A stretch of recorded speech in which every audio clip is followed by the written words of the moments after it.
तर अगोदर मला असं वाटायचं की यांनी मला राणी बनवून आणले, पण कामं तर मी सगळी नोकरानीवालीच करते. तर जय बाळूमामा सगळ्यांना. आणि ज्या वेळेस कॉलेज सोडलं त्यावेळेस माझी आई मागं लागली होती की तू कॉलेज पूर्ण कर आणि पुढे शिक म्हणून. पण त्यावेळेस मला तिच्या बोलण्याची किंमत कळली नाही. पण आता बरोबर ती मला किंमत कळायला लागली. पण आता काय उपयोग, आता तर वेळ काळ सगळंच निघून गेले आणि आता हातात उरलाय कधीच न संपणारा भांड्याचा ढीग. तर आज मी काढले घर साफ करायला. तर त्याचं कारण असं आहे की बाळूमामांचा भंडारा उत्सव आहे आणि उपवास पण आहेत, चालू होणार आहेत आणि ती उपवास आम्ही दोघं पण धरणार आहे. म्हणून घर झाडं काढलं होतं. तर भांड्याचा ढीग बघून माझं डोकंच फिरलं. तर ज्यावेळी काम असतं तेव्हा एक भांडं घावत नाही आणि ज्या वेळेस धुवायचे असतात त्यावेळेस कुठनं निघून येतात काय माहिती. सगळी भांडी धुवून झाल्यानंतर बाहेर उन्हात वाळत घातली आणि आता म्हणलं पूर्ण रूम रिकामा झालाय आणि पाणी मारून खळाखळा धुवून घेऊया म्हणलं.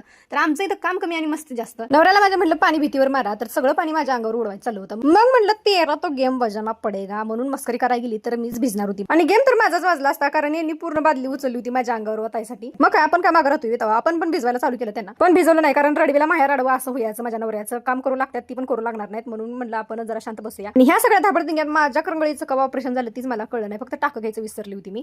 आणि सगळं किचन धुवून झाल्यानंतर म्हणलं पसारा आवरून ठेवूया पटापटा. तर ह्या मुंगळीचं मध्ये मध्ये चालू होतं लुडबुड करायचं, मग कसा तरी पसारा आवरून पटापटा ठेवला. तर आता मी तुम्हाला दाखवते माझं पूर्ण किचन मी कसं आवरलंय ती. तर पहिल्यांदा मी ह्या स्टीलच्या कपडावरती देवारा मांडला होता, पण मी खाली भांडी मांडत नव्हती कारण आपण नॉनव्हेज वगैरे खाल्ल्यानंतर ना तिथंच आपण भांडी मांडणार आणि तीच बरोबर कपाटाला हात लागतोय सगळं, म्हणजे ते विचित्र वाटते म्हणून मी खाली भांडी मांडत नव्हती. फक्त वरती देवारा स्टीलच्या कपाटासाठी मी, आणि ते पण दोऱ्यानं बांधून ठेवला होता मी. आणि आता मी तिथं ना फळी ठोकून घेतली आणि इकडं स्टीलचं कपाट मांडून घेतले. आता त्याच्यावरती बरोबर सगळी माझी भांडी बसतात आणि देवाऱ्याच्या खाली बरोबर मी एक फळी बांधून घेतली, कारण पूजा करताना जे सामान लागतं ती बरोबर सगळं तिच्यावर बसते म्हणून. आणि ही मसाल्याच्या भरण्यांचा सेट मी घेतला होता फ्लिपकार्टवरनं आणि ही मला 300च्या अराउंड पडला होता, पण आता याची किंमत 270च्या अराउंड झाली आहे.